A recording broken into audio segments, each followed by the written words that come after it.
গণ অভ্যুত্থান বিরোধী শক্তি সরকারকে বেকায়দায় ফেলছে। অভিযোগ তথ্য উপদেষ্টার, ঐক্যবদ্ধভাবে প্রতিরোধের আহ্বান। দাবি আদায়ে দেশের সব হাসপাতালে কর্মবিরতি পালন করেছে চিকিৎসকরা। বন্ধ রয়েছে একাডেমিক কার্যক্রম। গাজীপুরের টঙ্গীতে বেতন বোনাসের দাবিতে ঢাকা ময়মনসিংহ মহাসড়কে শ্রমিকদের বিক্ষোভ। তীব্র যানজটে নাকাল যাত্রীরা। এবং ফায়ার সার্ভিসের 2 ঘন্টার চেষ্টায় নিয়ন্ত্রণে সাভারের আমিনবাজারে পাওয়ার গ্রিডের আগুন। পাওয়া যায়নি বড় কোনো ক্ষয়ক্ষতির খবর।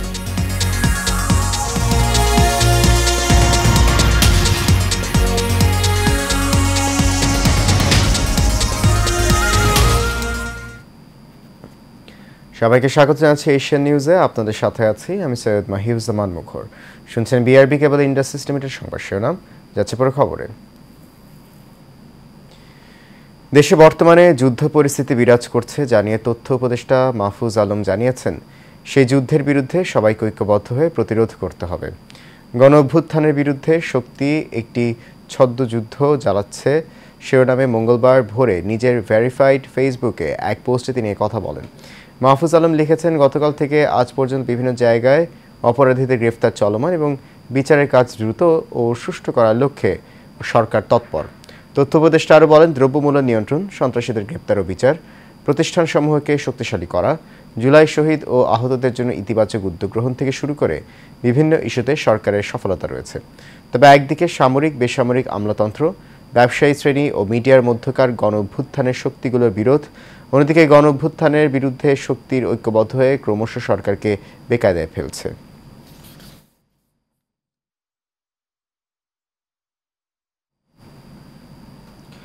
পাঁচ দফা দাবি আদায়ে দেশের সব হাসপাতালের বহির্বিভাগ ও ব্যক্তিগত চেম্বার বন্ধ রেখে কর্মবিরতি পালন করেছে চিকিৎসকরা। একই সঙ্গে বন্ধ থাকবে হাসপাতাল ও মেডিকেল কলেজের একাডেমিক কার্যক্রম। সকাল 9টা থেকে শুরু হওয়া এই কর্মবিরতি পরবর্তী ঘোষণা না দেয়া পর্যন্ত চলবে। এর আগে সোমবার 5 দফা বিষয়ক জাতীয় স্টিয়ারিং কমিটি এই বিশেষ ঘোষণা দেয়।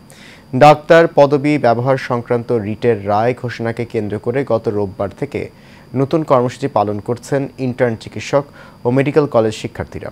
তাদের সঙ্গে যুক্ত হয়েছেন পোস্ট গ্র্যাজুয়েট ট্রেইনি চিকিৎসকরা।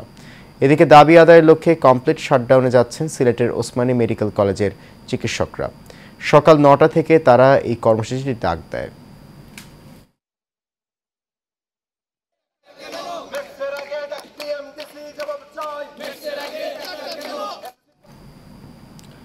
গাজীপুরের টঙ্গীতে বকেয়া বেতন, ওভারটাইম ও ঈদ বোনাসের দাবিতে ঢাকার ময়মনসিংহ মহাসড়ক অবরোধ করে বিক্ষোভ করেছেন পোশাক শ্রমিকরা। এছাড়া শ্রমিক মারধরের ঘটনার প্রতিবাদে মৌচাকে ঢাকা টাঙ্গাইল মহাসড়ক অবরোধ করেন শ্রমিকরা। সকাল 9টার দিকে মহাসড়ক অবরোধ করেন তারা। বেলা 12টার কিছু পর সড়ক ছেড়ে দেন তারা। পুলিশ জানায়, টঙ্গীর হোসেন মার্কেট এলাকায় BHIS অ্যাপারেলস কারখানার শ্রমিকদের ফেব্রুয়ারি মাসের বেতন গত 9 মার্চ দেওয়ার কথা ছিল। বেতন না দেওয়ায় সোমবার সকালে কাজ বন্ধ করে শ্রমিকরা। পরে আজ সকালে কাজে গিয়ে তারা দেখেন কারখানা বন্ধের নোটিশ দিয়েছে কর্তৃপক্ষ। এরই জেরে ঢাকা ময়মনসিংহ মহাসড়ক অবরোধ করে বিক্ষোভ করে শ্রমিকরা। এতে সড়কে যানজটের সৃষ্টি হয়।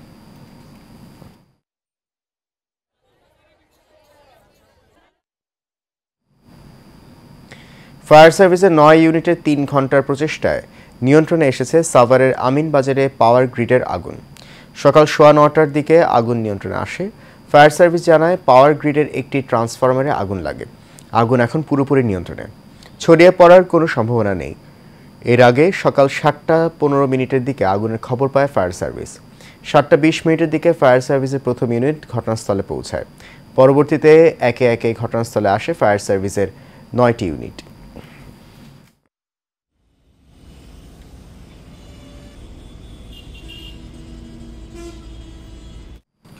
5 মিনিটের রাস্তা সময় লাগে আধা ঘন্টা, 10 মিনিটের রাস্তা পার হতে 1 থেকে 1.5 ঘন্টা। এটাই ছিল নারায়ণগঞ্জ যানজটে নাকাল শহরের চিরাচরিত চিত্র।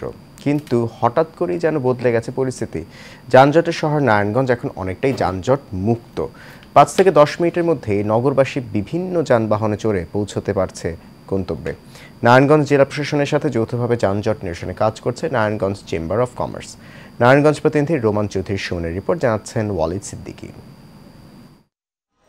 রমজান মাসে সাধারণ মানুষ যেন নির্দিষ্ট সময় গন্তব্যে পৌঁছাতে পারে সেই লক্ষ্যে যানজট নিরসনে ৭০ জন শিক্ষার্থী স্বেচ্ছাসেবকদের একটি টিম কাজ করছে নারায়ণগঞ্জ শহরের ৯টি স্পটে। আমরা যানজট নিরসনের জন্য কাজ করছি। চেম্বার অফ কমার্স এমনকি নারায়ণগঞ্জ বিকেএম আছে, তাদের সহযোগিতা আমরা কাজ করছি। মানুষ যাতে যানজট মুক্ত নারায়ণগঞ্জ একটা উপহার পায়, মানুষ যাতে ভালোভাবে চলাফেরা করতে পারে, এই জন্য আমরা মূলত কাজ করছি। শহরের যেসব স্থানে যানজটলা, যত্রতত্র গাড়ি পার্কিং সহ অবৈধ স্ট্যান্ড ও প্লেটবিহীন অটোরিকশা প্রবেশে কঠোর নজরদারি ও তদারকি করছে এই স্বেচ্ছাসেবক টিম।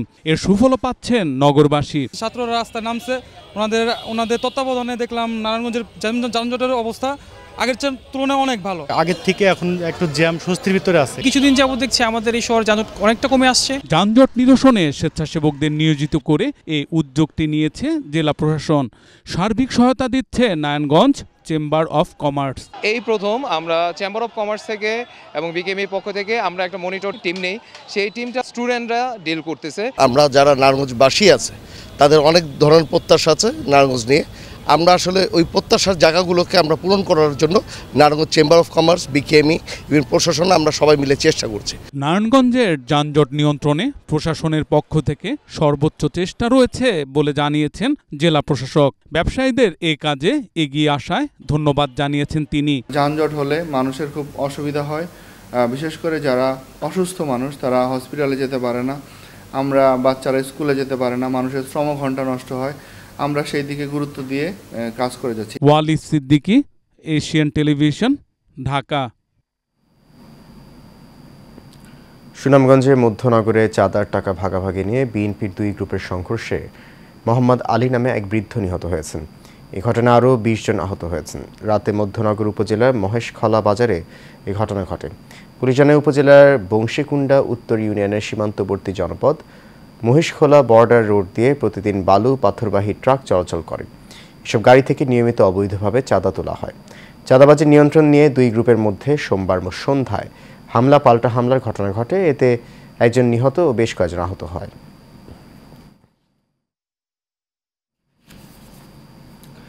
নরসিংদীতে তুচ্ছ ঘটনাকে কেন্দ্র করে এক যুবককে কুপিয়ে হত্যার ঘটনা ঘটেছে। রাতে পলাশ উপজেলার জয়নগর গ্রামে ঘটনা ঘটে।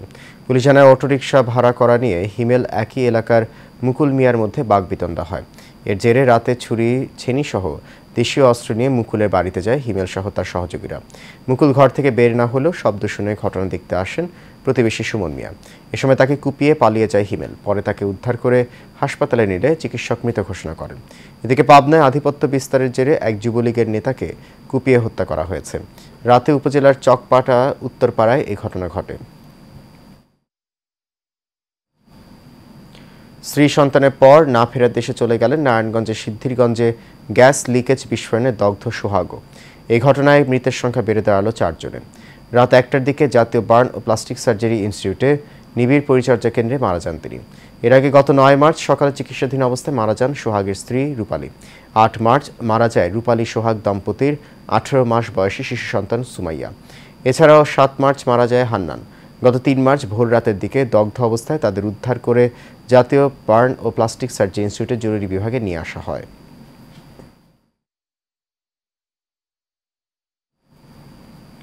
নারায়ণগঞ্জে দুর্বৃত্তের ছুরিকাঘাতে নিহত ছাত্রদল কর্মী অপূর্বের পরিবারকে সান্ত্বনা দিয়েছেন বিএনপির ভারপ্রাপ্ত চেয়ারম্যান তারেক রহমান। রাতে মুঠোফোনে নিহত অপূর্বের বাবা মায়ের সঙ্গে কথা বলে গভীর শোক ও সমবেদনা জানান তারেক রহমান।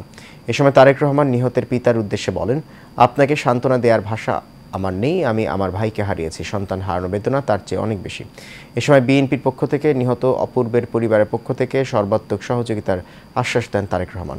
রোববার রাতে ছাত্রদল আয়োজিত ধর্ষণ বিরোধী মিছিল শেষ করে বাসায় ফেরার পথে ঘাতকের ছুরিকাঘাতে নিহত হন নারায়ণগঞ্জ মহানগর ছাত্রদলের কর্মী অপূর্ব।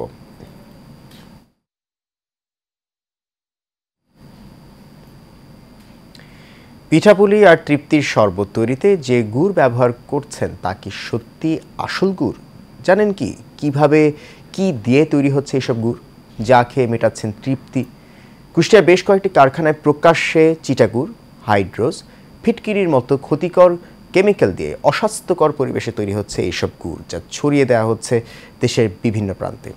হাসিবুর রহমান রিজুর তথ্যছবিতে বিস্তারিত জানাচ্ছেন মাজহারুল আমিন শুভ। বাঙালির উৎসব মানেই পিঠাপুলি, তৃপ্তির শরবত আর মিষ্টি খাবারের ছড়াছড়ি। এসব খাবার তৈরির প্রধান উপকরণই হচ্ছে গুড়। তবে কিভাবে, কি দিয়ে তৈরি হয় এই গুড়, সেই প্রশ্নের উত্তর খুঁজতেই কুষ্টিয়ার খোকসা উপজেলার বেশ কয়েকটি গুড় তৈরির কারখানায় গিয়ে দেখা যায় প্রকাশ্যে টিনের কৌটা কেটে বের করা হচ্ছে নষ্ট পচা চিটাগুড় ও মিশ্রির দানা, যা ফেলা হচ্ছে নোংরা ইটের তৈরি গর্তে। সেখানে পা দিয়ে মাড়িয়ে মেশানো হচ্ছে হাইড্রোজ ও ফিটকিরির মতো ক্ষতিকর কেমিক্যাল। তারপর সেগুলো চুলায় জ্বালিয়ে তৈরি করা হচ্ছে আখের গুড়, যদিও এর মধ্যে আখের রসের ছিটাফোঁটাও নেই। এখানে মিনিমাম আপনার 30 থেকে 35 মিনিট জাল হয়। জাল হওয়ার পরে ঢালে দেওয়া হয়, তারপরে হচ্ছে এই জায়গায় লাড়িয়ে ভালো করে দানা ধরায় নিয়ে তারপরে হচ্ছে টিনে ঢালা। প্রতিদিন এসব কারখানাগুলোতে তৈরি করা হচ্ছে টনকে টন ভেজাল গুড়, যা ছড়িয়ে দেওয়া হচ্ছে কুষ্টিয়া সহ দেশের বিভিন্ন প্রান্তে। আমাদের এই গুড়টা 1 নম্বর গুড়, বাংলাদেশের সব জায়গায় চলে। এই গুড়ে কোনো স্বাস্থ্যসম্মত, এতে কোনো ক্ষতি হয় না। ক্ষতিকর দ্রব্য দিয়ে গুড় তৈরির বিষয়টি স্বীকার করে নিরাপদ খাদ্য অধিদপ্তরের কর্মকর্তা এসব গুড় খাওয়া থেকে বিরত থাকতে সাধারণ মানুষকে দিচ্ছেন নানান পরামর্শ। তো আমাদের গুড়ের কোনো একটা উপাদানই এখানে মানসম্মত না, এটা স্বাস্থ্যের জন্য খুবই ক্ষতিকর। আমরা আসলে নিরাপদ খাদ্য কর্তৃপক্ষ থেকে আমাদের যে সার্বিক মনিটরিং কার্যক্রম সেটা চলমান আছে। আসলে আমরা মনিটরিংকে তাদেরকে আসলে পরামর্শ দিয়ে থাকি যে আসলে এগুলো ব্যবহার করা যাবে না। আর এগুলো আসলে আমাদের যারা ভোক্তা তাদের প্রতি পরামর্শ হলো এই ধরনের গুড় আমাদের মানুষের খুবই ক্ষতিকর, বিশেষ করে আমাদের যে পাকস্থলী যেটা, সেখানে কিন্তু একটা ক্যান্সারের সম্ভাবনা থাকে। আর ভোক্তা অধিকার বলছে খাদ্যে ভেজাল মিশ্রণকারীদের বিরুদ্ধে অভিযান অব্যাহত রয়েছে। যে কোনো অস্বাস্থ্যকর অনিরাপদ পণ্য বিক্রয়ের জন্য সংরক্ষণ বা মজুত করার ক্ষেত্রেও আইনগত যত বাধা রয়েছে, আমরা অবশ্যই সেরকম কোনো ঘটনা আমাদের সামনে পরিলক্ষিত হলে আমাদের মনিটরিংয়ে অথবা কোনো লিখিত অভিযোগে বা আপনারা যদি কোনো তথ্য আমাদেরকে দেন, অবশ্যই তার বিরুদ্ধে কঠোর আইনগত ব্যবস্থা গ্রহণ করা হবে। এসব ভেজাল গুড় খেয়ে প্রতি বছর নানান রোগে আক্রান্ত হচ্ছেন লাখো মানুষ। তাই ভেজাল গুড় তৈরির কারখানা স্থায়ীভাবে বন্ধ সহ জড়িতদের বিরুদ্ধে কঠোর পদক্ষেপের দাবি সাধারণ মানুষের। মাজহারুল আমিন শুভ, এশিয়ান টেলিভিশন। জামালপুরের ইসলামপুরে জমি সংক্রান্ত বিরোধের জেরে স্থানীয়দের ধর্ষণ মামলায় ফাঁসানোর প্রতিবাদে বিক্ষোভ মিছিল ও মানববন্ধন হয়েছে। শহরের 7 নম্বর ওয়ার্ডবাসীর আয়োজনে পৌরসভার সামনে মানববন্ধন শেষে প্রতিবাদ ও বিক্ষোভ মিছিল করা হয়।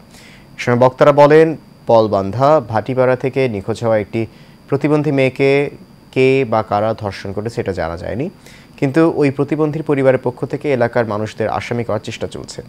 এর তীব্র নিন্দা ও প্রতিবাদ জানিয়েছেন তারা।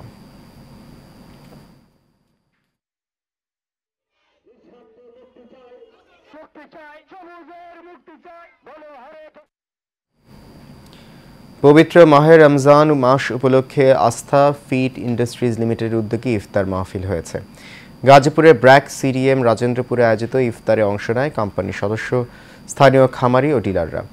আস্থা ফিডের এজিএম জাহাঙ্গীর আলম জুয়েলের সঞ্চালনে উপস্থিত ছিলেন ব্যবস্থাপনা পরিচালক গিয়াসউদ্দিন খান স্বপন, উপস্থিত ছিলেন পরিচালক সালাউদ্দিন ইমন। এছাড়া আরও উপস্থিত ছিলেন জেলা ভেটেরিনারি অফিসার ডক্টর দেওয়ান ইবনে আব্দুর রাব্বি।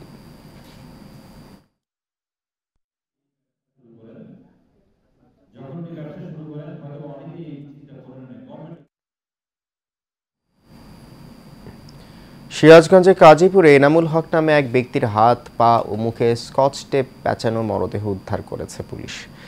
সকালে উপজেলার দুবলাই এলাকা থেকে মরদেহটি উদ্ধার করা হয়।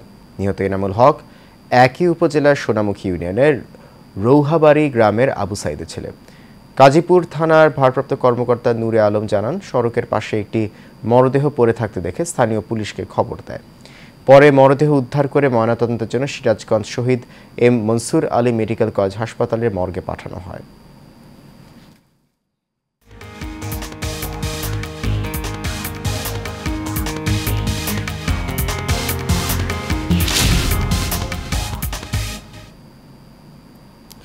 আন্তর্জাতিক প্রসঙ্গ। প্রেসিডেন্ট ডোনাল্ড ট্রাম্পের শুল্ক আরোপের নেতিবাচক অর্থনৈতিক প্রভাব পড়েছে যুক্তরাষ্ট্র ও এশিয়ার শেয়ার বাজারে। এশিয়া ও আমেরিকার বড় বড় কোম্পানিগুলোর শেয়ারে উল্লেখযোগ্য দরপতন ঘটেছে। এর প্রভাবে জাপানের নিক্কেই, আমেরিকার টেসলা এবং কৃত্রিম বুদ্ধিমত্তা এআই সহ বেশ কয়েকটি কোম্পানির দরপতন হয়েছে।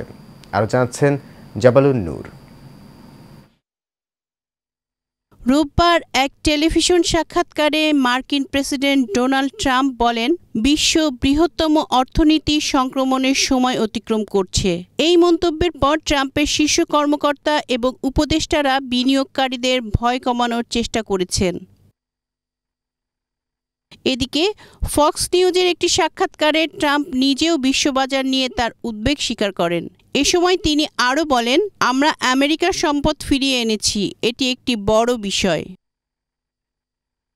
প্রেসিডেন্ট ট্রাম্পের শুল্ক আরোপের ঘোষণার পর সপ্তাহান্তে এশিয়ার শেয়ারের দর অনেকটাই নেমে যায়। মঙ্গলবার সকালের লেনদেনে জাপানের নিক্কেই 1.7%, কোরিয়ার কম্পি 1.3% এবং হংকংয়ের হ্যাংসেং এর সূচক 1% কমেছে। এদিকে সোমবার নিউ ইয়র্কের ওয়াল স্ট্রিটে বৃহত্তম আমেরিকান কোম্পানি টেসলার শেয়ার 15.4% এবং কৃত্রিম বুদ্ধিমত্তা এআই চিপ জায়ান্ট এনভিদার শেয়ার 5%-এরও বেশি কমতে দেখা যায়। এছাড়া মেটা, অ্যামাজন এবং অ্যালফাবেট সহ অন্যান্য প্রধান প্রযুক্তি স্টকগুলোও তীব্রভাবে কমেছে। জামালুন নূর, এশিয়ান টেলিভিশন। ফিলিপাইনের সাবেক প্রেসিডেন্ট রদ্রিগো দুতার্তেকে ম্যানিলা বিমানবন্দর থেকে গ্রেপ্তার করা হয়েছে। আন্তর্জাতিক অপরাধ আদালত তার বিরুদ্ধে ইন্টারপোলের মাধ্যমে গ্রেপ্তারি পরোয়ানা জারির পর মঙ্গলবার তিনি ম্যানিলা বিমানবন্দরে পৌঁছালে পুলিশ তাকে গ্রেপ্তার করে। বর্তমানে তিনি পুলিশ হেফাজতে রয়েছেন, প্রেসিডেন্ট অফিস এ তথ্য জানিয়েছে। হংকং থেকে দেশে ফেরার পরই পুলিশ তাকে গ্রেপ্তার করে। তার বিরুদ্ধে আন্তর্জাতিক অপরাধ আদালতে মানবতা বিরোধী অপরাধের মামলা দায়ের করা হয়েছে। দেশটির বর্তমান প্রেসিডেন্ট ফার্দিনান্দ মার্কোস জুনিয়রের কার্যালয় থেকে দেয়া এক বিবৃতিতে বলা হয়েছে, দুতার্তে ক্ষমতায় থাকাকালীন অবৈধভাবে মাদক পাচারের অভিযোগে দেশে গণহত্যা চালায়। আদালত এ বিষয়ে তদন্ত করবে।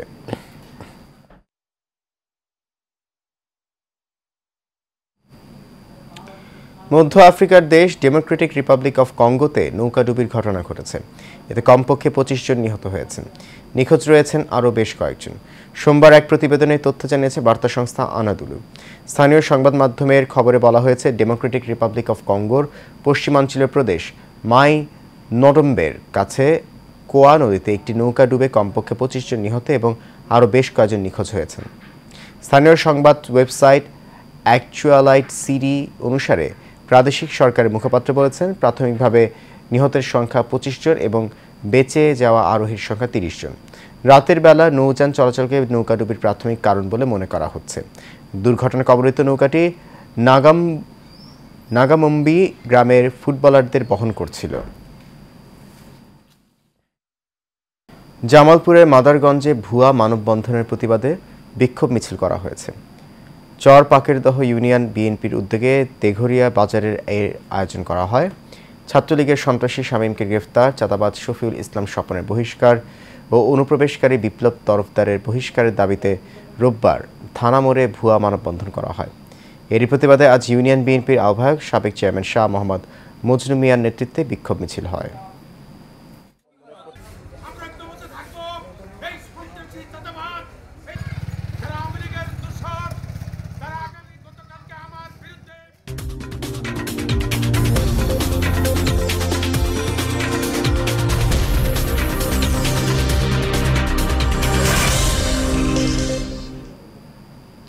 জানাবো খেলার খবর। 2025 সালের কেন্দ্রীয় চুক্তির তালিকা প্রকাশ করেছে বাংলাদেশ ক্রিকেট বোর্ড। গত 1 জানুয়ারি থেকে আগামী 31 ডিসেম্বর পর্যন্ত কার্যকর থাকবে এই চুক্তি, যেখানে ফেব্রুয়ারি মাস পর্যন্ত বি ক্যাটাগরিতে থাকা মাহমুদুল্লাহ রিয়াদ নিজের নাম প্রত্যাহার করে নিয়েছেন।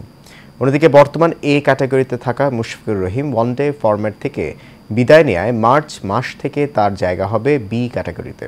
তালিকায় এ প্লাস ক্যাটাগরির একমাত্র ক্রিকেটার তাসকিন আহমেদ, তিনি পাবেন সর্বোচ্চ 10 লাখ টাকা বেতন। এই ক্যাটাগরিতে আছেন নাজমুল শান্ত, মেহেদি মিরাজ ও লিটন দাস, তারা পাবেন মাসে 8 লাখ টাকা বেতন। ক্যাটাগরি সি মাসে 6 লাখ টাকা বেতন পাবেন মুমিনুল হক, তাইজুল ইসলাম, মুস্তাফিজুর রহমান, তাওহিদ হৃদয়, হাসান মাহমুদ ও নাহিদ রানা। সি ক্যাটাগরিতে রাখা হয়েছে সাদমান, সৌম্য, জাকির আলী, তানজিদ, রিশাদ, তানজিম ও শেখ মেহেদিকে। আর ডি ক্যাটাগরিতে আছেন নাসুম আহমেদ ও খালেদ আহমেদ, তারা পাবেন 2 লাখ টাকা বেতন।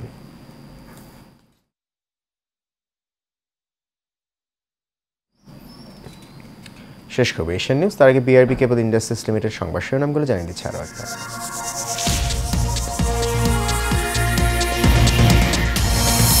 গণ-অভ্যুত্থান বিরোধী শক্তি সরকারকে বেকায়দায় ফেলছে, অভিযোগ তথ্য উপদেষ্টার। ঐক্যবদ্ধভাবে প্রতিরোধের আহ্বান। দাবি আদায়ে দেশের সব হাসপাতালে কর্মবিরতি পালন করছে চিকিৎসকরা, বন্ধ রয়েছে একাডেমিক কার্যক্রম। গাজীপুরের টঙ্গীতে বেতন বোনাসের দাবিতে ঢাকা ময়মনসিংহ মহাসড়কে শ্রমিকদের বিক্ষোভ, তীব্র যানজটে নাকাল যাত্রীরা। এবং ফায়ার সার্ভিসের 2 ঘন্টার চেষ্টায় নিয়ন্ত্রণে সাভারের আমিনবাজারে পাওয়ার গ্রিডের আগুন, পাওয়া যায়নি বড় কোনো ক্ষয়ক্ষতির খবর।